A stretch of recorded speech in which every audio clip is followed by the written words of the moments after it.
WhatsApp।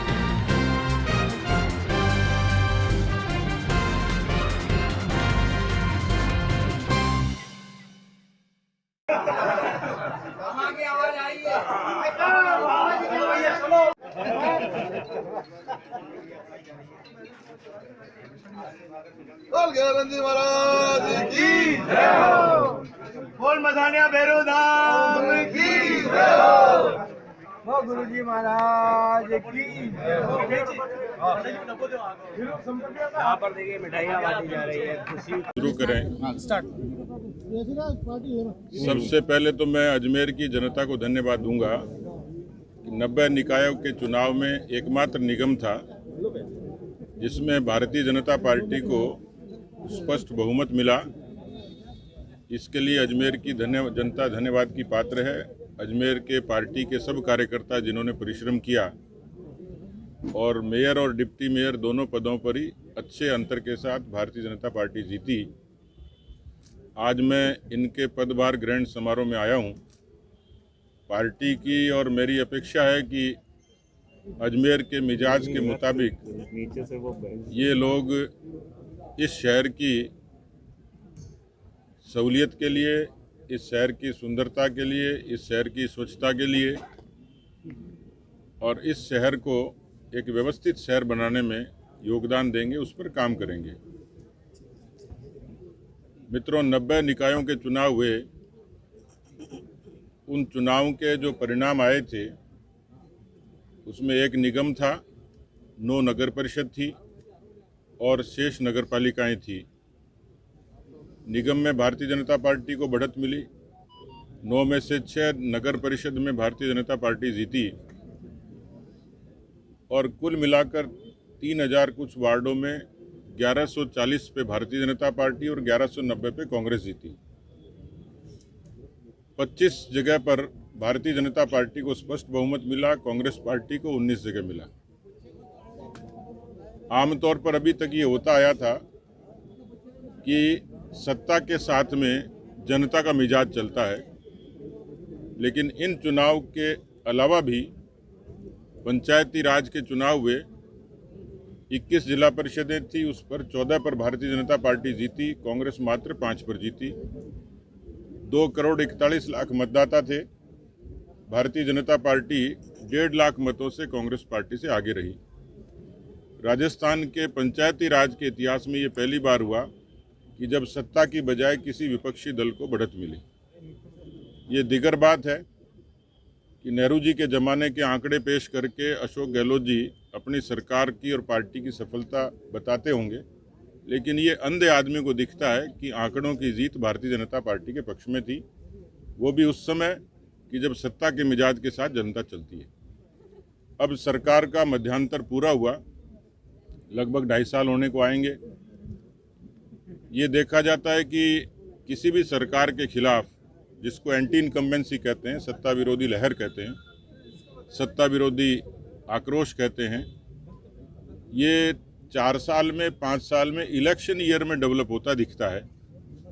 ये अनूठी सरकार है कि जिसमें शुरुआती दौर में ही इस सरकार के खिलाफ जनता के बीच में इस तरीके की एंटी इनकम्बेंसी डेवलप हुई और ये चुनाव परिणाम उसी का कारण है। और कारण हो भी क्यों नहीं। राहुल गांधी जी आज राजस्थान आ रहे हैं, कल आपके यहाँ भी आएंगे, ट्रैक्टर की रैली करेंगे। मुझे कुछ मित्रों ने पूछा कि राहुल गांधी जी आ रहे हैं, तो अच्छी बात है, क्योंकि वो जब जब भी आते हैं तो प्रदेश की जनता का मनोरंजन करते हैं। राजस्थान की जनता को अच्छा मनोरंजन तो मिलेगा ही, लेकिन हमने उनसे एक सवाल किया है, आप सबको भी ध्यान हो तो दिसंबर 2018 में उन्होंने कई स्थानों पर रैलियां करी। किसी पार्टी का इतना बड़ा नेता इतना बड़ा झूठा कैसे हो सकता है। राजस्थान के लोगों को उन्होंने कहा कि हम 10 दिन में माधुरी दीक्षित के तेजाब फिल्म के गाने की तरह उन्होंने 1, 2, 3, 10 गिने। अब वो 10 की गिनती आज तक पूरी नहीं हुई। सहकारी बैंकों के कर्जे जो पूर्ववर्ती सरकारें माफ़ करती रही वो बेशक हुए, लेकिन राजस्थान के 59 लाख किसानों को ये उम्मीद थी कि उनका ट्रैक्टर का, उनका मकान का, उनका नेशनलाइज बैंक का, ऐसे 59 लाख किसानों का 99,000 करोड़ का कर्जा था। ये कर्जा जब माफ़ नहीं हुआ तो उसकी बानगी ये है कि रायसिंह नगर, गंगानगर के किसान में जहां वो जा रहे हैं आज, वहां के एक किसान सोनलाल कडेल ने एक अपनी सुसाइड का लाइव वीडियो जारी किया और ये कहा कि मेरी मौत के जिम्मेवार राजस्थान के मुख्यमंत्री और उप मुख्यमंत्री हैं। उनका डाइंग डिक्लेरेशन है लिखा, उसने सुसाइड नोट भी लिखा। कारण ये था कि कर्जे से तंग आके उसने आत्महत्या की। कल ऐसे 3 केसेस थे जिन्होंने कल धरना लगाया राहुल गांधी जी के आगमन से पहले। उनकी विधवाओं ने कहा कि 2 साल हुए और हमें अभी तक किसी ने हमारी सुध नहीं ली।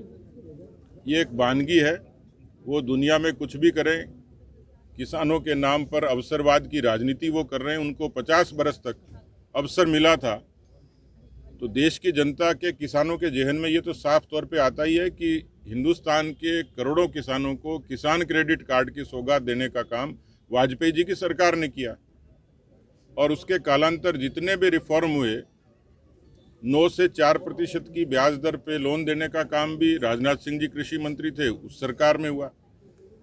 नीम coated urea, soil health card से लेके पीएम किसान सम्मान निधि, ये एक ऐसा उपक्रम है जिसने केवल देश नहीं दुनिया के समक्ष किसानों को डायरेक्ट बेनिफिट ट्रांसफ़र की दुनिया की इकलौती स्कीम है, जिसमें 1,15,000 करोड़ का ट्रांसफ़र सीधे सीधे किसानों के हक में हुआ है। 6,000 रुपये सालाना।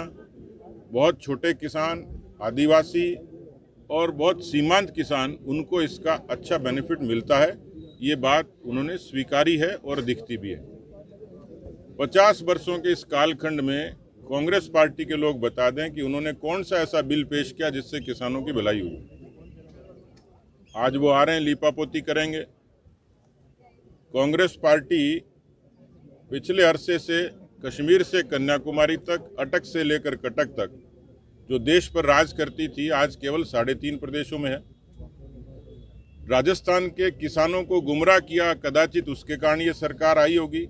फर्क सिर्फ 0.5% का था, 1.5 लाख मतों का था। आज राजस्थान का किसान राहुल गांधी से जवाब मांगता है। बेहतर होगा कि वो इस कर्जे के बारे में कोई स्पष्टीकरण जनता के समक्ष रखें।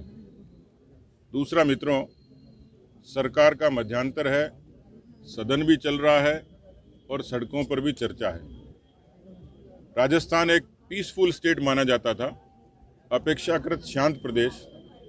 लोग पर्यटन के लिए भी आते थे, बसने के लिए भी आते थे और व्यापार के लिए भी आते थे।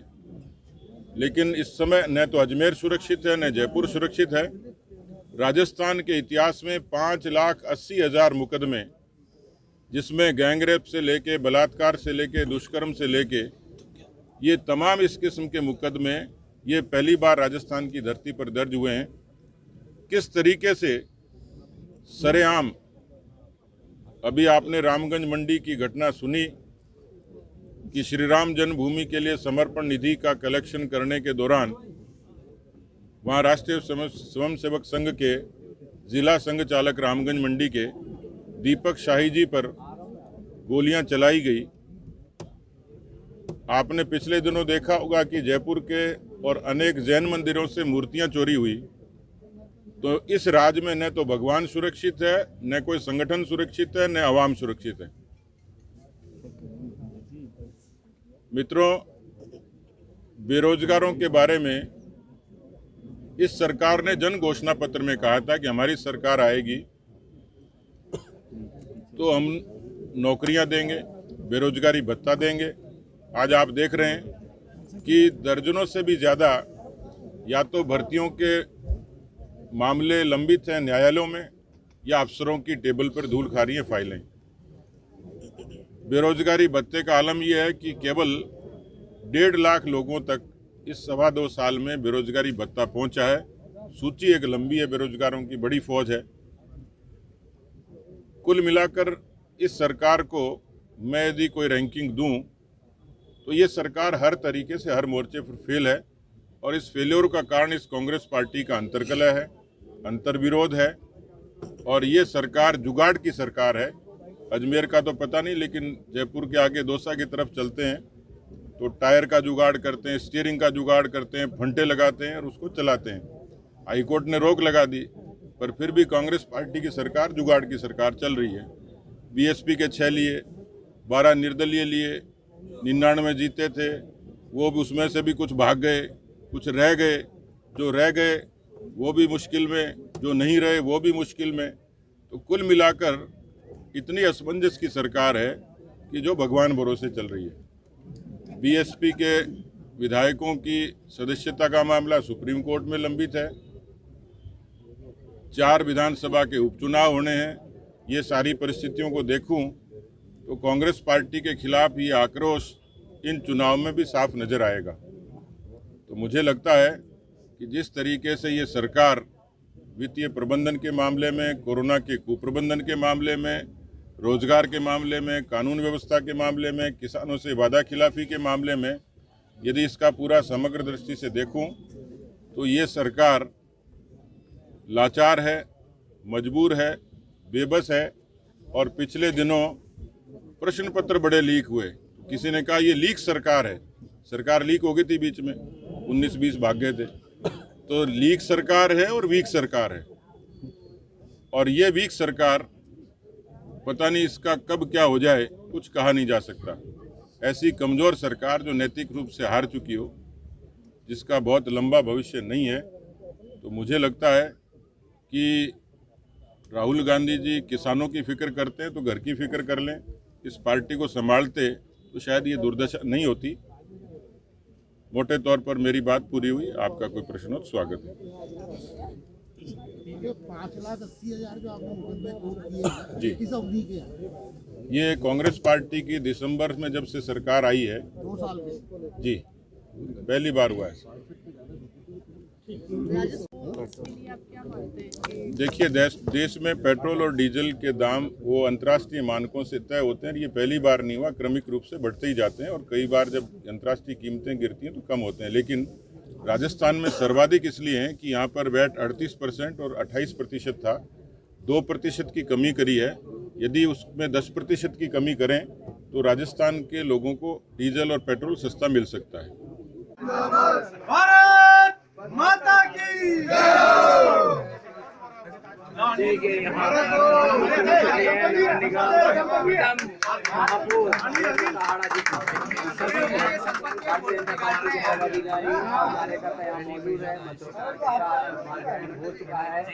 यहाँ पर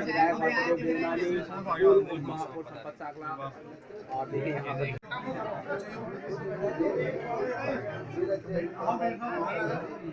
बैठो मैं बेटे